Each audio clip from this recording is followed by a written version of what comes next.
드라마를 볼 때 가장 마음이 힘든 순간은 중요한 순간에 이제 끝이 나는 겁니다. 다음 화를 이제 기다리게 되죠. 다음 화에 계속 요즘에 20초 후에 계속됩니다. 이런 중요한 순간들에 이렇게 잘리곤 합니다. 그때 이제 다음 그 이야기가 너무도 궁금해서 우리가 너무 애타게 기다리죠. 그러다가 이제 마지막 화쯤 되면은 그런 것들도 봐요. 어떤 것들을 보냐면 드라마가 딱 이제 마지막 회가 딱 방영이 돼야 되는데 지난 줄거리에서 쫙 나오는 거예요. 그 동안에 있었던 중요한 줄거리들이 쫙 나오면서 이제 그러면서 이제 마지막 화가 시작하는 그런 모습을 보게 되죠.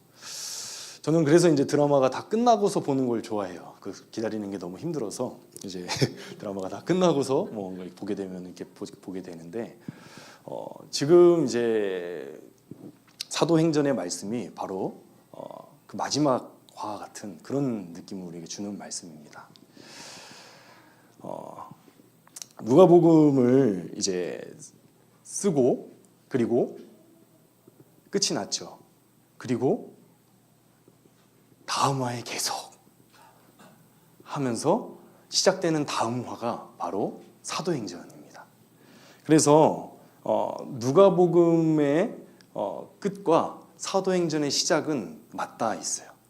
그래서 사실 누가복음과 이 사도행전은 한 권의 책이라고 얘기를 하는 학자들도 많이 있습니다. 1절에 보면 이렇게 말씀을 하고 있죠. 1절 먼저 쓴 글에는 이렇게 표현하고 있습니다. 톤, 프로톤, 로곤 이렇게 이제 헬라어로 표현이 되고 있는데요. 이 표현이 사실 관용어구예요. 관용어구인데 한 권의 책을 두 권으로 나눌 때 앞에 책을 가리킬 때 사용하는 말입니다. 먼저 쓴 글에는. 그러니까 이 책은 원래 한 권이었는데 이제 두 권으로 편의상 나눈 거예요. 그래서 앞에 책에서는 이라고 표현을 하는 겁니다. 뿐만 아니라 이제 하워드 마샬이라고 하는 그 누가행전이라는 책을 쓰신 분이 거기 책에서 이제 이런 식으로 표현을 하고 있습니다. 누가복음과의 연속성을 강조하면서 교회에 나타난 역사의 기록으로서 사도행전이라기보다는 누가행전이라고 제목을 붙이는 것이 더 좋겠다라고 이제 표현을 했어요. 이만큼 이제 누가복음과 사도행전은 연속선상에서 우리가 읽어봐야 되고 또 그 가운데에 굉장히 우리들에게 주는 큰 의미가 있다라고 할 수 있는 것이죠. 그렇다면 누가복음의 끝을 한번 우리가 되짚어서 생각을 해봤으면 좋겠어요. 누가복음의 끝은 어떻게 끝이 나는가? 예수님께서 고난을 당하시고 죽으시고 부활하시고 승천하시고 그러면서 누가복음이 끝이 납니다. 이제 보내줄 성령을 기다리라 하면서 끝이 나요. 그러면 우리가 오늘 읽은 이 사도행전 1장 1절로 11절까지의 말씀은 어떤 내용들을 담고 있냐? 바로 그 누가복음의 끝 내용들을 담고 있는 거예요.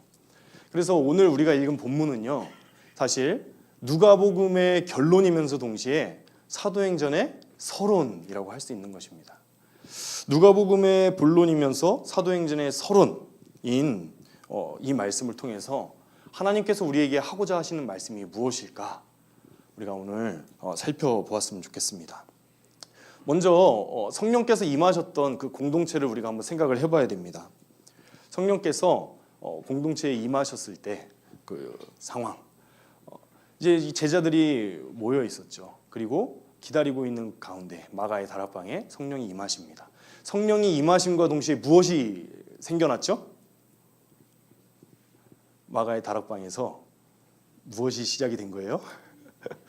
교회가 시작이 되는 거예요. 성령의 임하심으로부터 이제 이 땅 가운데 교회가 시작이 됩니다. 성령은 그래서 처음으로 임하실 때 공동체 가운데 임하시는 그런 모습을 우리가 볼 수 있게 돼요. 그래서 오늘 성령의 그 임재를 경험한 공동체, 그래서 성령의 인도하심을 받는 공동체에 대해서 오늘 말씀을 통해서 확인을 해보려고 합니다.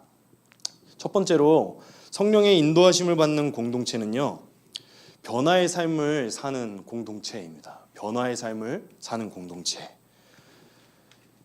누가복음 1장 3절 말씀해 보니까 이렇게 기록하고 있습니다. 그 모든 일을 근원부터 자세히 미루어 살핀 나도 데오빌로 각하에게 차례대로 써 보내는 것이 옳은 줄 알았더니 하면서 시작을 하고 있습니다. 누가복음을 이제 시작하면서 데오빌로라는 사람에게 써서 보낸다 이렇게 누가가 지금 표현을 하고 있습니다. 데오빌로는 누굴까요? 데오빌로. 여기서 이제 데오빌로 각하라고 써져 있는 것으로 봐서 아마도 굉장히 유력한 사람이었을 것입니다. 왕족이었거나 왕의 친척 아니면 통치자들 중에 한 사람이었을 것입니다. 그래서 데오빌로는 아마도 로마의 관료 중 한 사람이었고 황제의 사촌이 아니었을까 학자들이 그렇게 생각을 합니다. 그런데 그 이름을 보면요, 그 이름이 참으로 신비롭습니다. 그의 이름은요 데오빌로예요. 데오빌로. 헬라 사람들은 이제 데오빌로 그러면은 다 알아들었을 텐데 우리는 모르잖아요. 그래서 이제 풀어드려야 돼요. 데오는 뭐냐면 하나님입니다. 신. 필로는 뭐죠? 필로스라는 말 들어보셨죠? 에로스, 아가페, 에로스, 필로스. 우리 사랑의 뭐 종류에 대해서 이제 얘기할 때 필로, 형제 사랑을 주로 표현할 때 썼던 그런 단어죠. 그래서 데오빌로라는 이름은 하나님의 사랑을 받은 자 혹은 하나님을 사랑하는 자 그런 이름들을 담고 있는 거예요.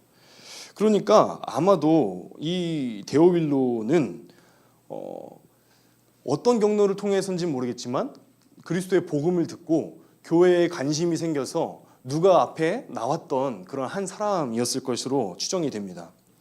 그래서 아마도 그 유력한 자였기 때문에 당시에는 이제 책을 쓰고 편찬하는 일들이 굉장히 돈이 많이 드는 일이었잖아요. 그래서 누가가 이 성경을 쓰고 편찬하는 일에 많은 도움을 줬을 것으로 추정이 돼요. 그래서 누가가 책의 서문에 이 데오빌로를 쓰고 있는 것이죠. 데오빌로 각하께 내가 이 책을 드립니다. 우리 책을 보면은 책 앞에 보면 이제 그런 머리글들을 볼 수 있잖아요. 사랑하는 나의 누구누구에게 이 책을 바칩니다. 그런 표현들을 볼 때 우리가 이 책은 그 사람만 봐야 되는구나 그렇게 생각합니까? 아니죠. 그 사람이 이 책을 쓰는 데 있어서 많은 기여를 했다 하는 그런 의미를 담고 있는 거잖아요. 바로 이제 그런 의미로 우리가 생각을 해보면 될 것 같아요. 그런데 왜 데오빌로를 이렇게 제가 장황하게 설명을 드리냐 하는 것은 바로 이 데오빌로의 호칭이 변하기 때문에 그렇습니다. 우리가 주목해 보아야 할 것은 바로 이 데오빌로를 부르는 누가의 호칭 변화예요. 이 작은 변화 속에 사실 공동체의 아주 큰 그런 의미가 담겨 있습니다. 사도행전 1장 1절 말씀이에요. 데오빌로여, 데오빌로여, 각하께. 지금 누가가 뭐라고 하고 있습니까? 데오빌로여, 내가 먼저 쓴 글에는 물은 예수께서 행하시며 가르치기를 시작하신부터. 특히 유교가 뿌리 깊은 우리나라에서는 상상도 할 수 없는 그런 일입니다. 누가복음 1장에서는 분명히 데오빌로 각하여 하면서 이 데오빌로를 높여 부르고 있었어요. 그런데 그가 그리스도에 대한 관심을 갖고 복음을 듣고 또 그렇게 교회 안에서 변화되어지고 양육되어지는 그런 과정들을 통해서 교회의 공동체의 원이 되는 그런 모습들을 이 짧은 한 절 속에서 우리가 살펴볼 수 있는 것이죠. 우리가 얼마나 이 호칭에 대해서 민감한 사람들이냐. 이제 뭐 저의 경험도 숱하게 많은데 권사님을 집사님이라고 잘못 불렀던 적도 있어요. 그러면 삐지셔요. 몇 주 몇 달 동안 얘기도 안 하시고 삐지십니다. 그리고 집사님을 또 권사님이라고 잘못 부르면 그것도 삐지세요. 내가 나이 많이 들어 보인다는 거야? 뭐 그런 건지 하여튼 삐지세요. 그러니까 호칭이 굉장히 중요하죠. 호칭이 왜 중요합니까? 호칭이 그 위치를 나타내주기 때문에 중요하다고 우리가 생각을 하는 거죠. 그래서 이제 필살기를 연말을 했어요. 이제 집사님인지 권사님인지 잘 모를 때는 일단 권사님이라고 부릅니다. 이거 영업 비밀인데 일단 권사님이라고 불러요.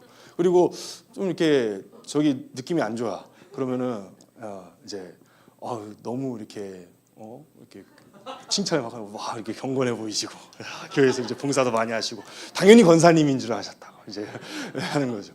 그리고 집 권사님인데 집사님이라고 이제 잘못 부르면은 이제 그러는 거예요. 아유 어떻게 이렇게 젊으신데 어떻게 그러시네 이제 그러는 거죠. 영어 비밀이에요. 네. 우리 호칭에 그만큼 민감하다는 거죠. 호칭에. 왜 그렇게 민감하냐? 우리가 뿌리 깊은 그런 유교의 그런 관습들을 갖고 있기 때문에 그래요. 우리는 누구누구를 부를 때 호칭을 앞세워서 부르는 그런 문화 속에서 살고 있어요. 이름을 부르기보다는 그의 직함을 부르는 게 익숙하고 그것이 예의 바르게 느껴지죠. 그런 문화 속에 우리가 살고 있습니다. 마찬가지예요. 데오빌로 각하요 라고 불렀던 데오빌로가 이제는 데오빌로요 라고 지금 호칭의 변화가 나타나는 모습을 우리가 이 말씀 속에서 보고 있는 것이죠. 초신자였던 이 데오빌로가 얼마 만에 시간이 흘렀는지는 우리가 정확하게 알 수 없으나 누가와 함께 교회 생활을 하면서 신앙 공동체 속에서 신앙 생활을 하면서 그가 세상의 티를 벗고 세상에 자기가 누리던 그런 지위, 직함 그런 것들을 벗어놓고 교회의 공동체의 원으로 공동체의 구성원으로 변화되어지고 그것이 이상하게 느껴지지 않는 그런 상황에까지 지금 왔음을 이 호칭 데오빌로 부르는 그 모습 속에서 우리가 확인할 수 있는 거예요. 한 사람이 교회에 정착하는 것이 얼마나 힘든 일입니까? 이 공동체가 성령이 인도하시는 공동체인가 아닌가 하는 것을 우리가 무엇을 통해 확인할 수 있느냐? 바로 이 변화를 경험하는 사람이 우리 가운데 있는가 하는 모습을 살펴보면 알 수 있다는 거예요. 한 사람이 교회에 발을 들이고 그 교회에서 정착하여서 신앙생활을 하는 것이 매우 힘든 일입니다. 그를 위해서 얼마나 많은 사람들이 노력을 합니까? 우리 교회에도 이렇게 앉아있다가 얼굴 처음 보는 신자가 한 명 왔으면 누가 데려왔을까 일단 살피죠. 그리고 그동안 기도하고 있던 그 남편이 왔구나 하면 어떻게 하는 거예요? 마치 내일인 것처럼 반가워해주고 또 너무 안 다가가서 인사 안 하면 좀 서운해하지 않을까? 또 너무 다가가서 막 아는 체하면 너무 부담스러워하지 않을까? 노심초사하면서 어떻게 하면 저 영혼을 다시 한번 이 교회로 발걸음을 한 걸음 오게 할까? 고민하면서 배려하고 아는 체 해주고 또 때때는 모른 체 해주고 그렇게 우리가 한 사람 한 사람의 영혼들을 세워가잖아요. 이 데오빌로 각하가 그러한 과정들을 겪어서 교회의 공동체로 녹아져서 이제는 형제요 자매가 되어 데오빌로가 된 세상의 어떤 지위나 세상의 직함이 아니라 교회의 그리스도를 머리로 한 공동체의 한 구성원으로 변화되어지는 모습을 우리가 지금 보게 되는 거예요. 여러분, 한 사람의 초신자가 교회에 적응하는 것은 굉장히 수많은 사람들의 노력이 필요하고 애씀이 필요하고 기도가 필요한 것입니다. 제가 말씀을 준비하면서 궁금해서 한번 찾아봤어요. 초신자들이 교회를 떠나는 이유를 찾아봤습니다. 좀 옛날 자료긴 한데 요즘이랑 별반 다르지 않습니다. 상당히 많은 퍼센트는 이 위에도 있어요. 더 높은 퍼센트를 차지하는 이유들이 있습니다. 뭐 교회의 타락, 이제 말씀을 따르지 않는 성도들, 뭐 이런 이유들이 있습니다. 그런데요, 그 중에 16%는 내가 떠난 뒤 아무도 내게 연락하지 않았다는 거예요. 저는 이 말을 듣고서 되게 사실 처음에 좀 의아했습니다. 교회를 떠난 이유를 물었는데 당신 교회를 왜 떠났어? 그런데 대답을 이렇게 하는 거예요. 내가 떠났는데도 연락을 안 했다는 거예요. 무슨 말이죠? 난 아직 진짜 떠난 게 아니라는 거죠. 나에게 조금만 더 관심을 가져줬으면, 나에게 조금 더 생각하고 전화 한 통이라도 해줬으면 나는 교회로 다시 나갈 수 있었을 텐데, 그런데 아무도 나한테 연락을 하지 않았다는 거예요. 또 다른 16%는 이렇게 얘기하고 있습니다. 내가 떠나도 아무 관심도 없는 듯 했다는 거예요. 이것도 참 웃긴 얘기죠. 떠나서 물어봤는데, 근데 이 사람들한테, 떠난 사람들한테 물었습니다. 당신 다시 교회에 올 의향이 있어? 그러니까 3분의 2가 다시 나는 교회에 갈 의향이 있습니다 라고 얘기를 했다는 거예요. 한 사람의 신자가 교회에 와서 교회에 정착하고 세상의 태를 벗고 정말 그리스도를 머리로 한 그 공동체의 구성원으로서 거듭나게 되는 그 사건 하나는요, 결코 그 한 사람이 그냥 하나님 앞에서 거듭남을 받고 하나님 말씀에 은혜 받아서 되어지는 일이 아니라 우리 교회에 있는 모든 성도들의 그 작은 그 섬김과 노력이 그렇게 하나하나의 열매를 맺었기 때문에 그 한 사람의 영혼이 이 자리에 올 수 있다는 사실인 거예요. 그것이 바로 성령이 인도하시는 공동체에 나타나는 특징이에요. 제가 우리 함께 꿈꾸는 교회에서 사역하면서 참 감사한 것이 바로 그곳에 있습니다. 사실 여러분, 오늘 영업 비밀을 많이 얘기하는데요. 정말 초신자가 교회에 오는 경험을 많이 못 해봤어요. 대부분은 이사를 하거나 어떤 교회에 사건이 있거나 어떤 문제들이 있어서 좋은 교회를 찾고 말씀을 잘 전하는 교회를 찾고 그렇게 해서 교회를 옮겨가시는 분들은 많이 만나봤지만 나는 교회가 처음이요, 나는 예수가 누군지 모르고, 그런 분들을 사실 교회 안에서 목회자로서 많이 만나본 일이 없다는 거예요. 그런데 제가 함께 꿈꾸는 교회 와서 그런 분들을 심심치 않게 만나게 되는 거예요. 제가 놀랍니다. 사실 다른 것들은 많이 준비가 돼 있는데 오히려 그렇게 처음 교회 나오신 분들을 어떻게 섬겨야 할까 많은 고민 중에 있어요. 지금 사역자들 그래서 다 같이 고민 중에 있습니다. 네. 우리의 교회에 허락하신 그 초신자들, 정말 교회가 난생 처음이신 분들인데 어떤 경로들을 통해서 우리 교회를 찾아서 오셨고 이곳에서 처음으로 믿음 생활을 시작하시는 그런 분들, 우리가 어떻게 섬길 것인가. 사실 대형 교회에서는 그런 분들이 많이 있죠. 이미 유명하고 또 시스템이 잘 되어 있으니까 그런 분들이 많이 찾아보고 많이 찾아옵니다.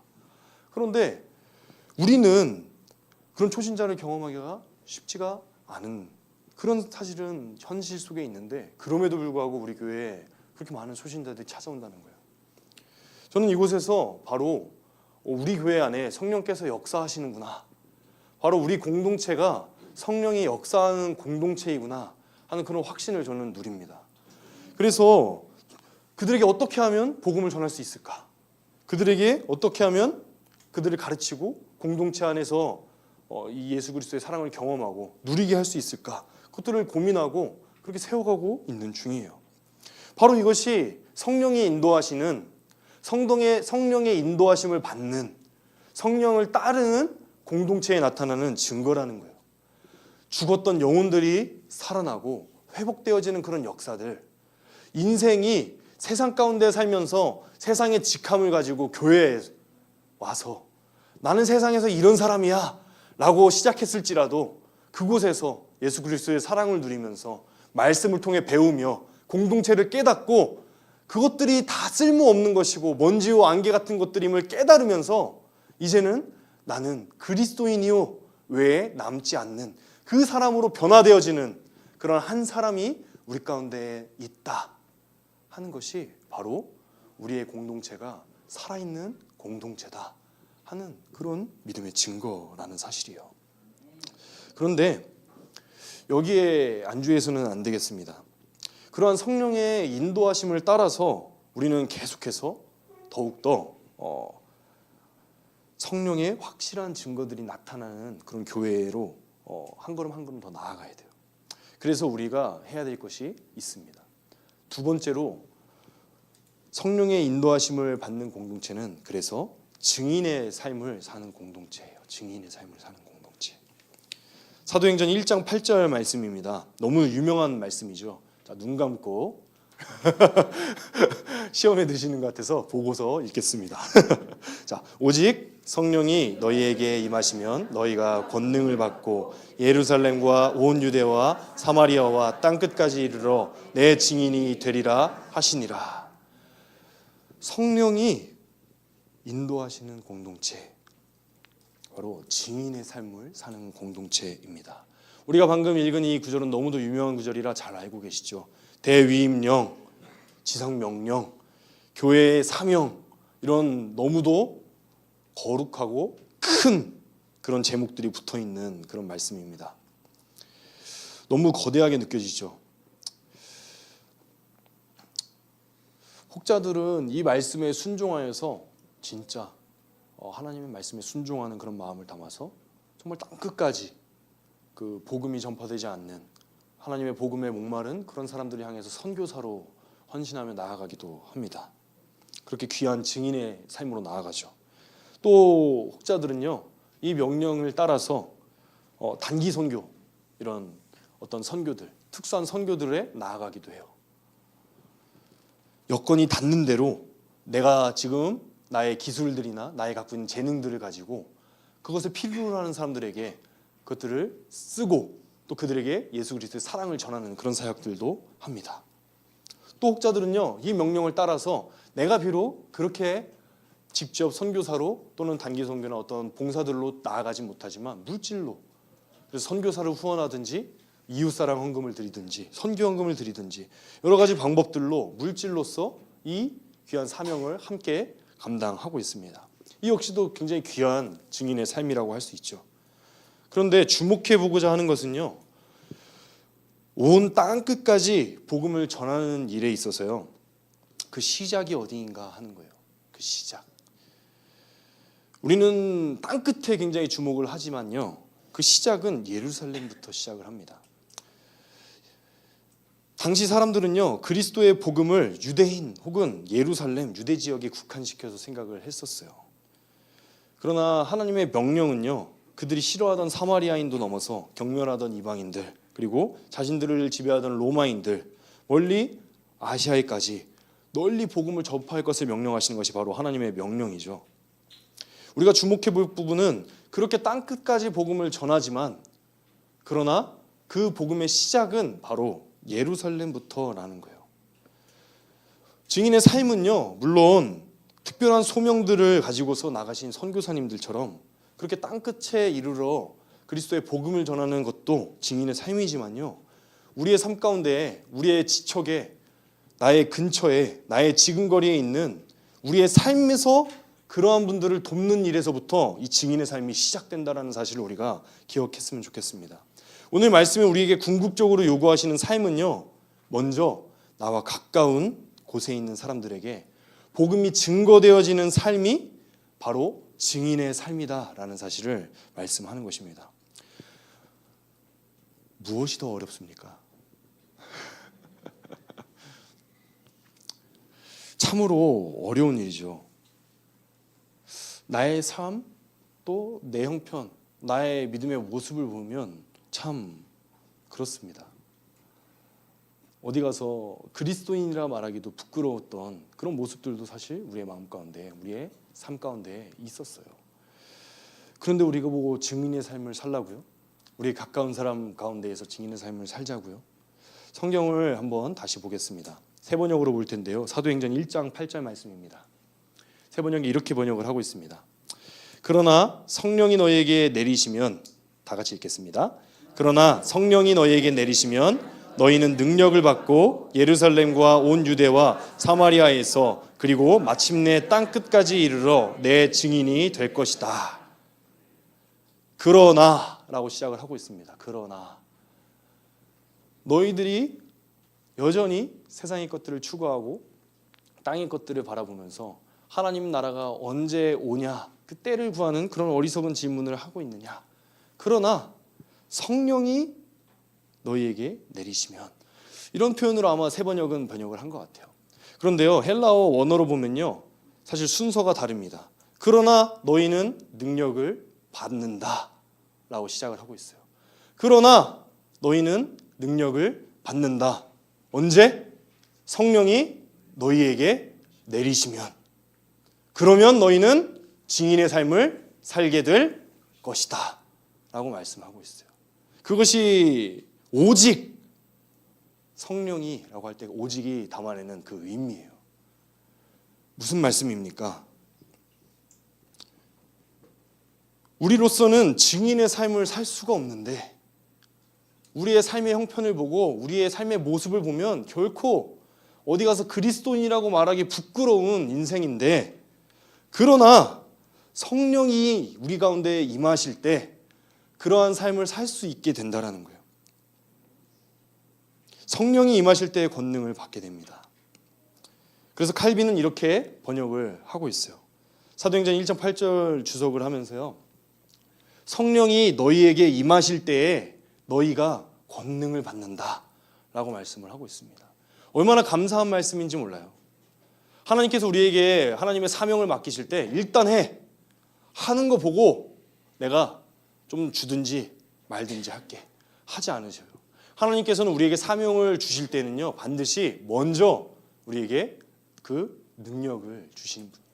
능력을 주시고 그 능력을 따라서 하나님의 사명을 감당하라 우리에게 요구하십니다.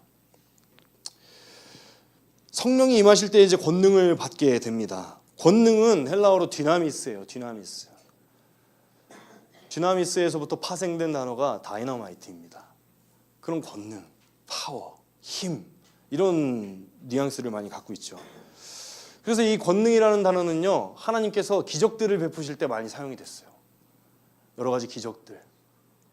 병든 자를 고치시고 그럼 불치병을 낫게 하시고 또 죽은 자를 소생시키는 그런 역사들을 베푸실 때 이 권능이라는 단어들이 많이 사용이 됐습니다. 그런데요.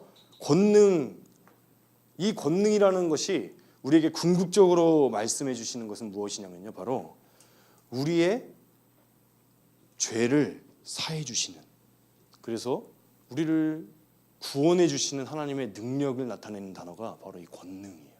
권능.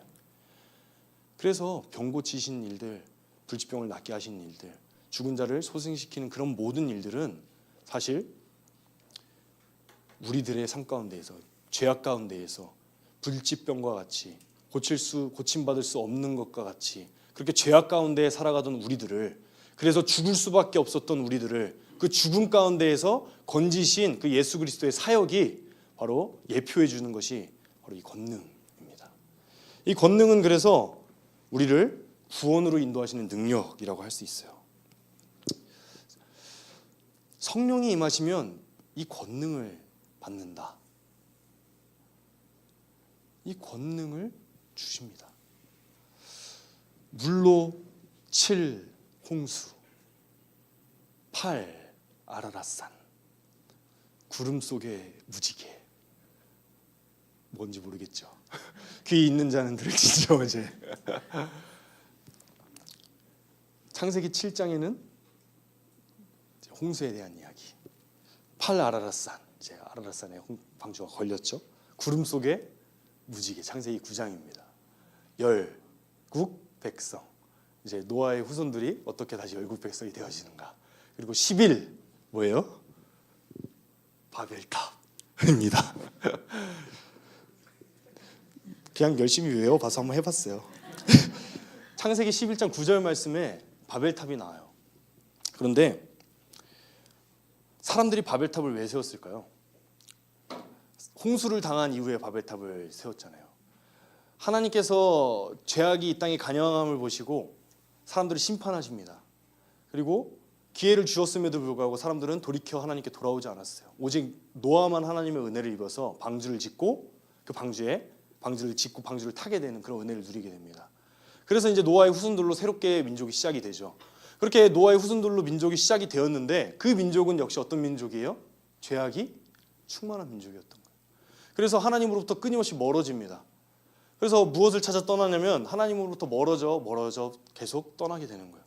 그러면서 자신들이 꾀를 냅니다. 어떤 꾀를 내느냐? 우리가 높은 탑을 쌓자. 높은 탑을 쌓자. 왜요? 하나님께서 다시 홍수로 심판하실 때 우리가 그 심판을 면하자 하는 거예요. 우리가 이 탑을 하늘에 높게 쌓아서 하늘에 닿게끔 쌓아서 하나님께서 물로 심판하실 때 우리가 살아나 보자. 그래서 그 바벨탑을 뭘로 짓는 거예요? 구운 벽돌과 역청으로 바벨탑을 짓는 거예요. 구운 벽돌. 원래 당시에는 건물을 지을 때 돌을 주워다가 건물을 지었습니다. 돌을 짓고 진흙을 바르고 돌을 올리고 진흙을 바르고. 그렇게 지으면 높이 지을 수 있을까요? 없을까요? 높이 못 지어요. 그러나 구운 벽돌, 반듯하게 벽돌을 구워서 착착착착착 쌓아 올리면 균형도 맞고 무게도 맞으니까 높이 올릴 수 있는 거예요. 당시에 사람들이 사용할 수 있는 최고의 지성을 사용하는 것이죠. 자신들이 갖고 있는 최고의 과학기술을 사용하는 거예요. 그렇게 하나님 앞에서 이 바벨탑을 쌓아갔던 그런 모습들을 보게 됩니다. 그렇게 바벨탑을 쌓을 수 있었던 이유가 무엇인지 아시나요? 그들이 그렇게 바벨탑을 쌓을 수 있었던 이유, 그들이 그렇게 자신들의 나름대로 발달된 그런 과학기술을 가지고 이렇게 바벨탑을 높이 하나님을 반역하면서 쌓을 수 있었던 그 이유는 바로 하나님의 축복에 있었어요. 어떤 축복이냐? 바로 언어가 하나요 입니다. 언어가 하나다. 하나님께서는 언어가, 우리의 모든 언어가 통일된 언어로 창조하셨어요.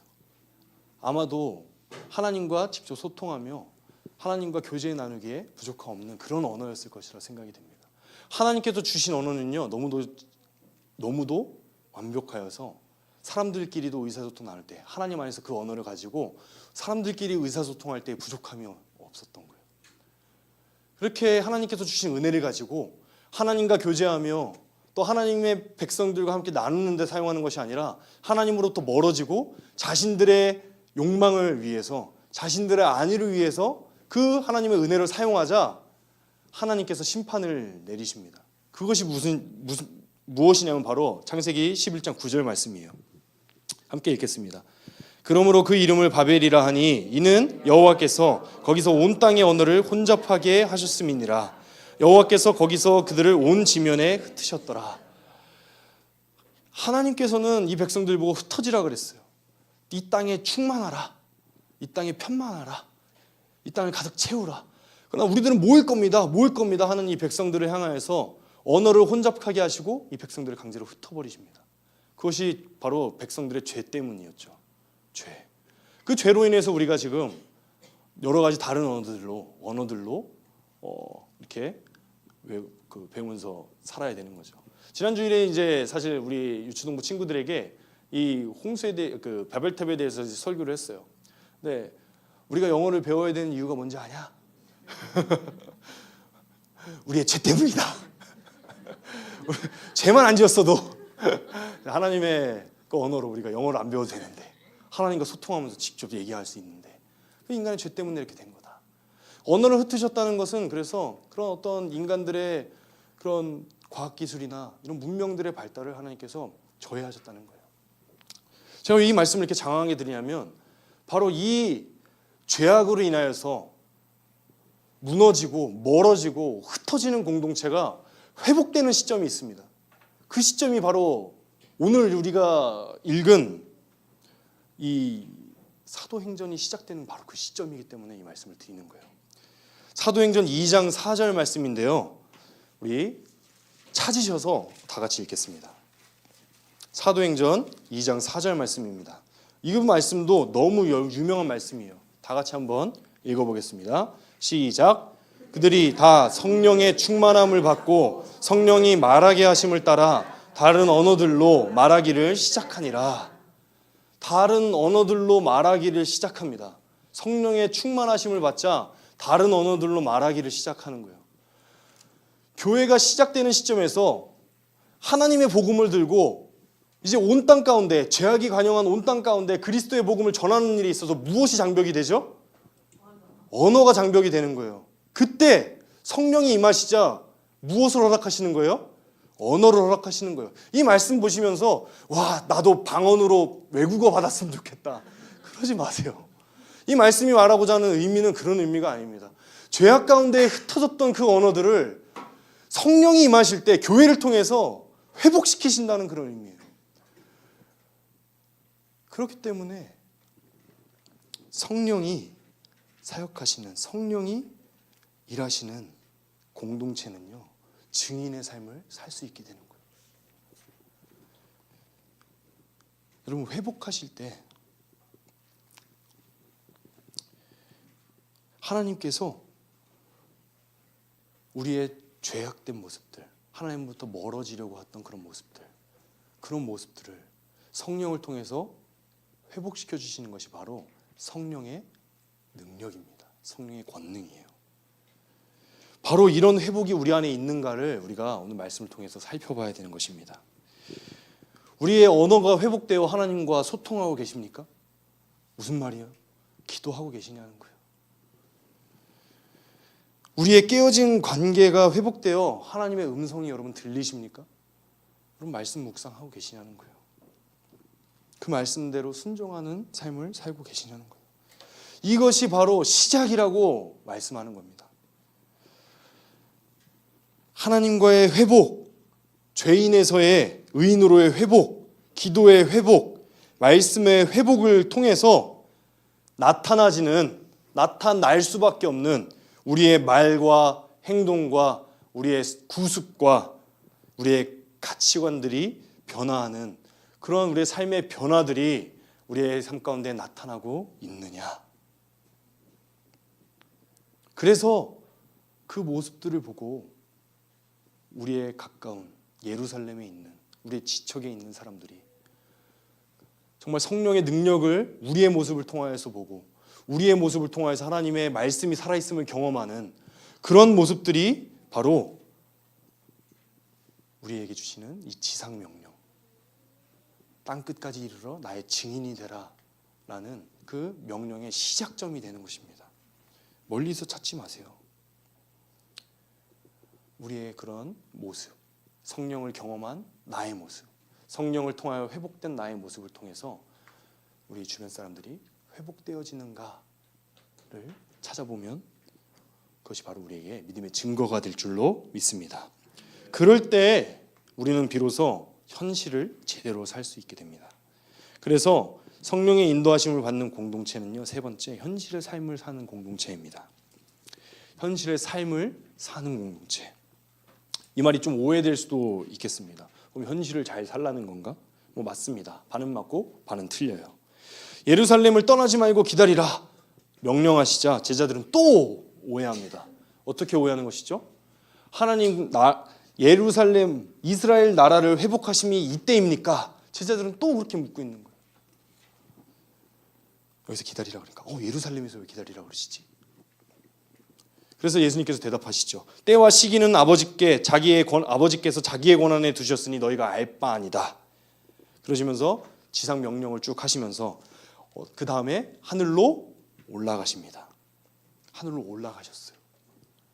하늘로 올라가시자 제자들이 어떤 행동을 했는지 여러분 오늘 말씀을 통해서 우리가 봅니다. 사도행전 1장 11절 말씀이에요. 함께 읽겠습니다.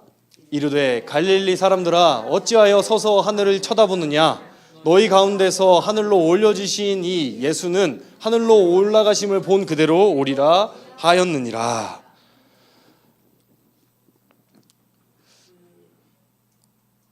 우리 유초동부 아이들 찬양 중에 이 땅에 살지만 하늘을 품네 이런 가사가 있습니다. 제가 부끄러워서 잘 못 부르겠어요. 우리는 이 땅에 살지만 하늘을 품고 살아가는 사람들이죠. 맞는 말이에요. 근데 제자들이 하늘로 올라가신 예수 그리스도의 모습을 우두커니 바라보고 있을 때 천사가 책망합니다. 왜 하늘을 쳐다보고 있느냐? 예수께서 승천하신 그 하늘만 쳐다보면서 아무것도 하지 않는 제자들의 모습을 꾸짖고 계시는 거예요. 예수께서 다시 오실 날을 우리는 마음 가운데 품고 살아야 됩니다. 다시 오십니다. 반드시 오셔서 선악간에 심판하신다고 우리에게 약속하셨어요. 그래서 우리는 그것을 늘 마음 가운데 품고 살아가야 합니다. 그런데요, 그렇게 진정으로 다시 오실 예수님을 기다리면서 다시 오실 하나님 나라를 고대하면서 사는 사람은요, 하늘 쳐다보는 사람이 아니라는 거예요. 이 땅을 사는 사람이라는 거예요.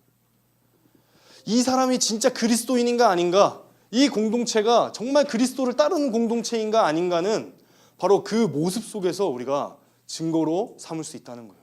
나는 그리스도인이야 하면서 우리의 현실 속에서, 우리의 회사, 우리의 직장, 우리의 관계 속에서 어영부영 사는 거예요. 대충 내 거 아니니까.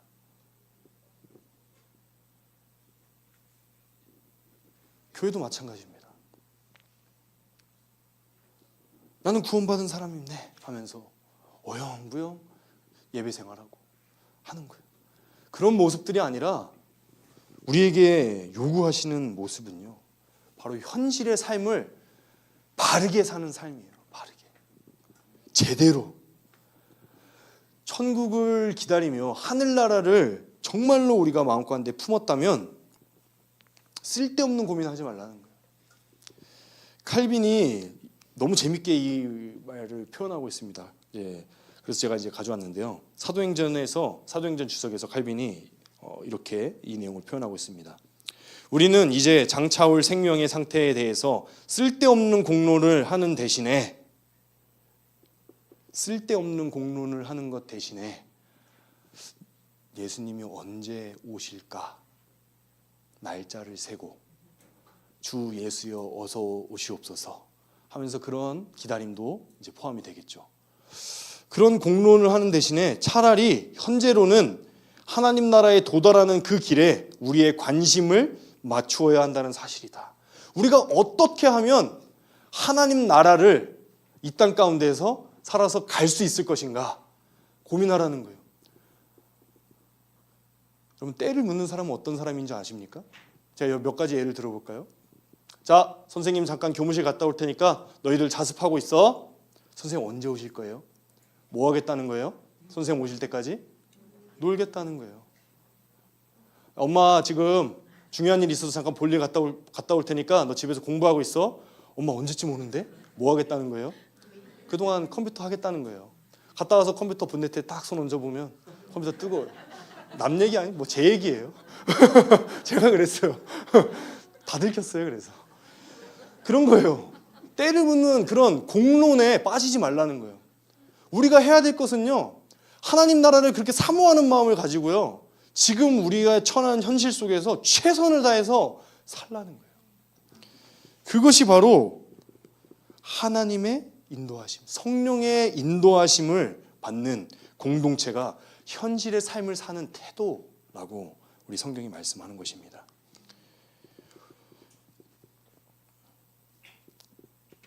이제 말씀을 좀 정리를 하려고 합니다. 오늘 성령에 대해서 쭉 배웠어요.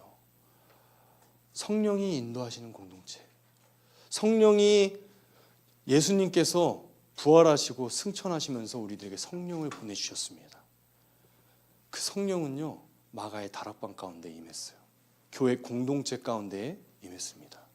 그리고 그 보내주신 목적은 먼저는 우리들로 하여금 성령의 권능을 받아서 죄사함을 누리고 회복을 누리고 나음을 얻어서 우리의 모습 가운데에서 예수 그리스도의 복음을 전하여 땅끝까지 이르도록 우리의 공동체를 사용하시기 위해서 성령을 우리 가운데 보내주셨습니다.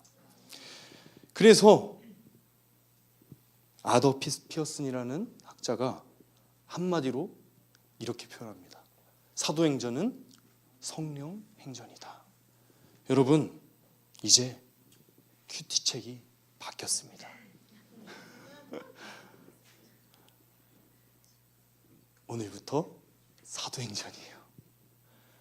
지금까지 고난 가운데 또 부활의 주님을 우리가 복음서를 통하여서 만나셨다면, 이제는 부활의 주님을 만난 우리들이 교회 가운데에서 우리의 믿음을 어떻게 일구어 가야 할 것인가, 우리 함께 꿈꾸는 교회가 이 사도행전을 함께 묵상하시면서 정말 성령의 인도하심을 받는 그런 공동체가 되어지기를 소원하는 마음으로 다시 한번 권면드립니다. 함께 사도행전 말씀 묵상하시겠습니다.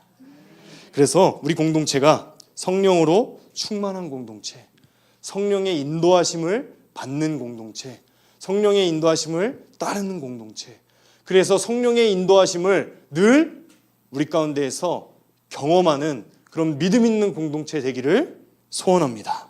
오늘 말씀 기억하면서요, 우리 함께 찬양할게요. 성령이 오셨네 찬양하겠습니다. 성령이 그래서 우리 가운데 오셨습니다.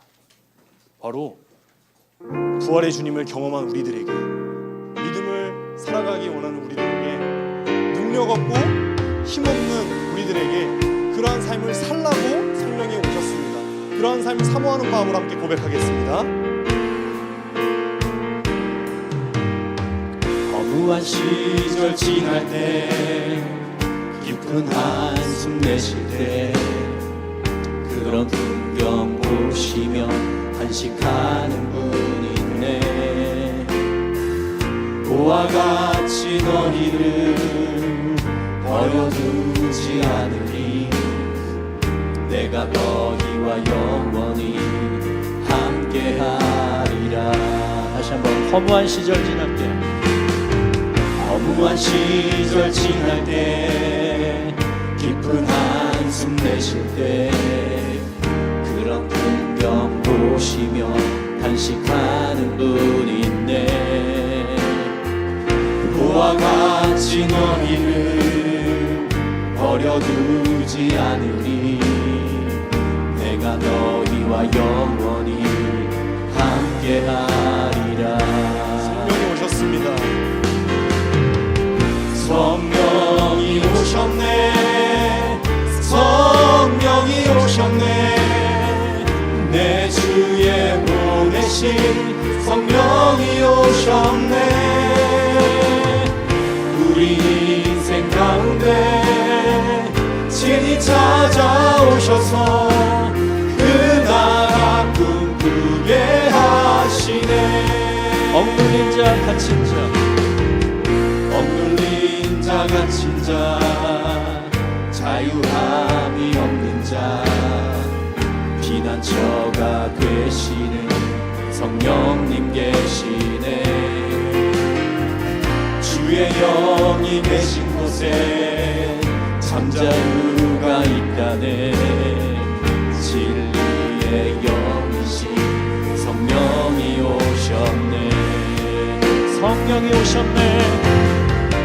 성령이 오셨네. 성령이 오셨네. 내 주에 보내신 성령이 오셨네. 우리 인생 가운데 친히 찾아오셔서 그 나라 꿈꾸게 하시네. 성령이 오셨네. 성령이 오셨네. 성령이 오셨네. 내 주에 보내신 성령이 오셨네. 우리 인생 가운데 친히 찾아오셔서 그 나라 꿈꾸게 하시네. 다시 한번 외칩시다. 성령이 오셨네. 성령이 오셨네. 성령이 오셨네. 내 주에 보내신 성령이 오셨네. 우리 인생 가운데 친히 찾아오셔서 그 나라 꿈꾸게 하시네. 우리의 삶의 변화를 이루시고자, 또 우리의 공동체의 회복을 이루시고자, 또 하나님 나라를 우리 가운데 이루시고자 우리에게 성령을 보내주셨습니다. 여전히 깊은 한숨 내쉬며 억눌려 갇힌 그런 상황 가운데 있는 분 혹시 계십니까? 성령 충만함을 받으라, 예수님께서 말씀하십니다. 우리 이 시간 함께 성령을 사모하는 마음으로 함께 기도했으면 좋겠습니다. 성령님, 이 시간 나의 마음 가운데 충만하게 임재하여 주시옵소서. 그리하여 억눌리고 다친 나의 마음, 나의 능력 없고 보잘것없는, 어디 가서 그리스도인이라 말하기 부끄러운 그런 나의 삶의 모습 가운데 권능으로 임재하여 주셔서 예수 그리스도가 드러나는, 예수 그리스도가 증거되어지는 그런 삶을 나의 삶 가운데에서 나타내 보여주시옵소서. 성령님, 이 시간 함께하여 주시옵소서. 성령님을 함께 사모하는 마음으로 기도하시면서 나아가겠습니다. 기도하겠습니다.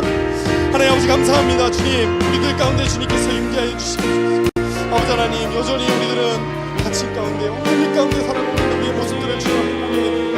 아버지 하나님, 오늘 말씀을 통해서 아버지 우리의 삶의 모습이 어떻습니까? 아버지 하나님, 나의 삶의 모습이 어떻습니까? 아버지 하나님, 예수 그리스도를 믿는다고 고백하면서 여전히 정말 성령의 정말 주님을 따르지 않고 세상의 그릇을 따라서 살아가는 우리의 모습을 볼 수 있지 않습니다. 아버지 하나님, 우리 공동체의 모습이 어떻습니까? 아버지 하나님, 강한 그런 모습들이 우리가 함께 아버지 하나님, 정말로 우리가 그런 공동체의 모습들을 정말 주님께서 허락하신 그 은혜들을 늘 기억하면서 아버지 하나님 우리 함께 꿈꾸는 교회 가운데 인자해 주시옵시고 정말 그런 믿음의 공동체로서 아버지 하나님 하나님으로 살아가고 이 발걸음 가운데 주님 함께 해주시옵소서. 성령님 이 시간 우리 가운데 임재하여 주시옵시고 우리 마음 가운데 극렬하게 임재하여 주셔서 우리의 삶을 변화시켜 주시옵시고 우리를 회복시켜 주시옵시고 그 회복하심으로 말미암아 우리 삶 가운데서 수많은 변화들로 나타나지고 증거되어지는 그런 믿음의 증거들이 우리의 삶 가운데 나타날 수 있도록 내가 정말 믿음의 증인의 삶을 살아가는 우리의 모습 될 수 있도록 주님 축복하시길 끌어 주시옵소서.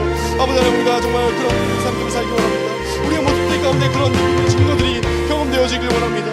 아버지 하나님 먼저 우리를 회복시키시라 우리를 정말 그런 성령의 임재하신 가운데 넣어주시옵소서. 아버지 하나님 정말 우리가 성령의 임재를 간구하고 정말 아버지 충만하게 임재하여 주시옵소서. 주여 아버지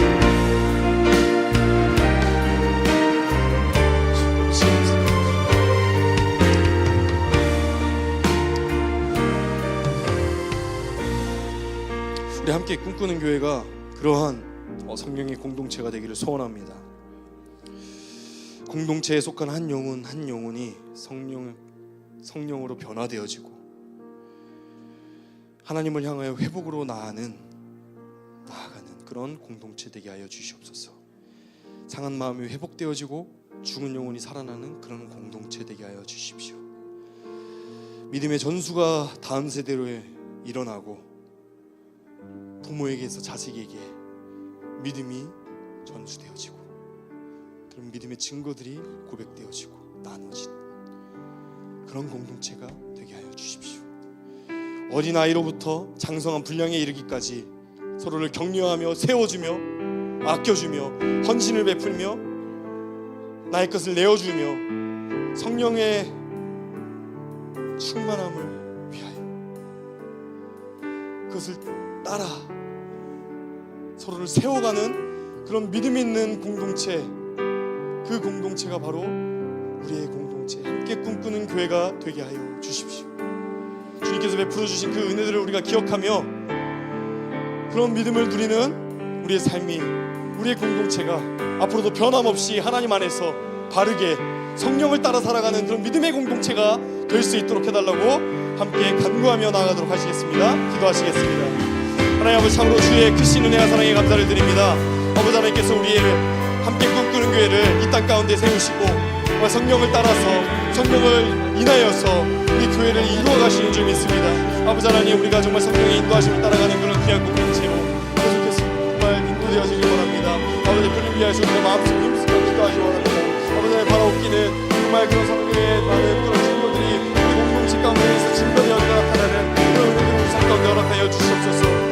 아버지 하나님, 정말 공동체에 속한 모든 영혼들이 한 영혼마다 주님께서 성령의 임재하심으로 충만케 하여 주셔서 정말 아버지 하나님 어떠한 영혼도 아버지 하나님 정말 아버지 하나님 계속되게 되어지는 그런 역사들을 주님 경험하고 간증하고 누리는 그런 믿음의 공동체, 살아있는 공동체, 정말 성령이 역사하시는 공동체 될 수 있도록 우리를 축복하시고 인도하여 주시옵소서.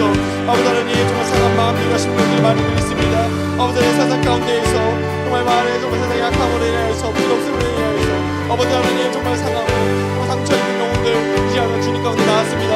아버지, 그런 영혼들 주님께서 돕아 주시옵시고 성령으로 회복시켜 주셔서 다시금 새 힘을 얻고 담대함을 얻고 정말 세상 가운데 다시금 나아갈 때에 정말 세상의 방법들과 세상의 것들이 아니라 그리스도께서 채우시는 그 채우심으로 인해서 충만함을 얻어 정말 아버지 하나님의 믿음을 따라서 살아가는 그런 믿음을 증거하는 그런 지인의 삶을 사는 우리 성도들 다 예수님 축복하시고 주시옵소서.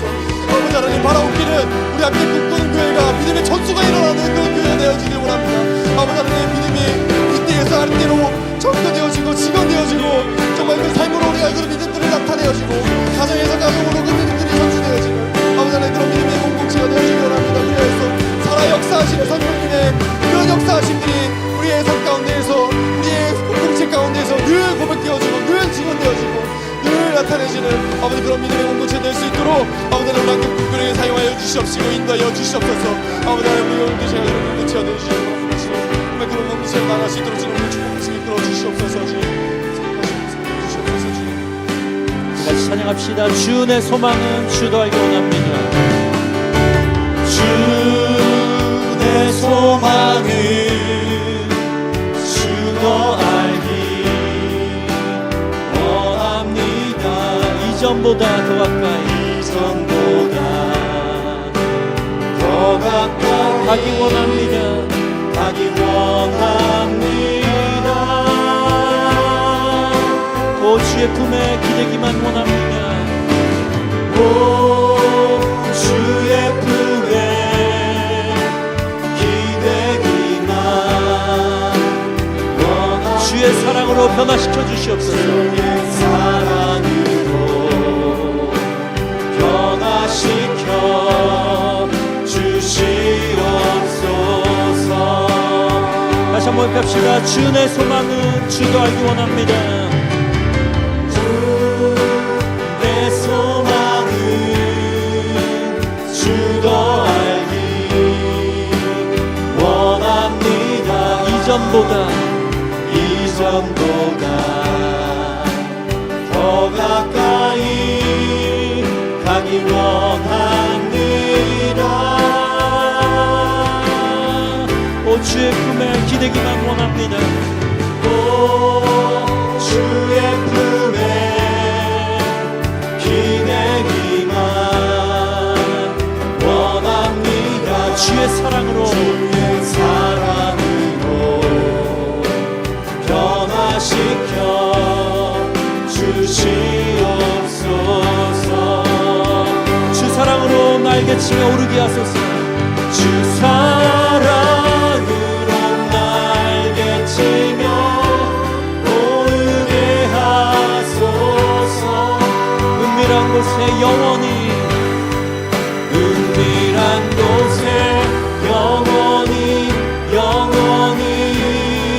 거하게 하소서. 주 사랑으로 날개치며 오르게 하소서. 주 사랑으로 날개치며 오르게 하소서. 은밀한 곳에 영원히 거하게 하소서. 오 주의 사랑 부끄러워 않겠어요. 오 주의 사랑 부끄러워 않겠소. 주의 사랑으로 변화시켜 주시옵소서. 오 주의 사랑 부끄러워 않겠어요. 오 주의 사랑 부끄러워 않겠어요. 주의 사랑으로 변화시켜 주시옵소서.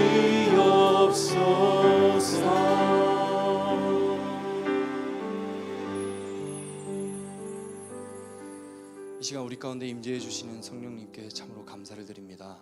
아버지 하나님, 우리의 삶 가운데에서 늘 성령과 동행하는 삶 살게 하여 주시옵시고, 늘 성령님께 묻고 성령님께 화답하며 우리의 삶 가운데에서 그리스도의 사랑을 누리는 그런 귀한 삶 살 수 있도록 우리를 축복하여 주시옵소서. 아버지 하나님, 공동체 가운데 임재하시는 성령님의 역사를 우리가 봅니다. 우리 가운데 교회를 허락하시고 이 함께 꿈꾸는 교회를 허락하시고 함께 믿음 생활하며 함께 서로를 세워갈 수 있도록 우리를 불러주시니 감사합니다. 성령의 그 역사를 따라서 우리가 세워나가는 공동체 되길 원합니다. 한 영혼 한 영혼 우리 교회 가운데에서 거듭나고 복음을 배우고 또 주님 가운데로 깊이 나아가는 그런 변화들이 나타나는 그 삶의 변화들이 경험되어지는 증언되어지는 그런 믿음의 공동체 될 수 있도록 우리 함께 꿈꾸는 교회를 축복하여 주시옵소서.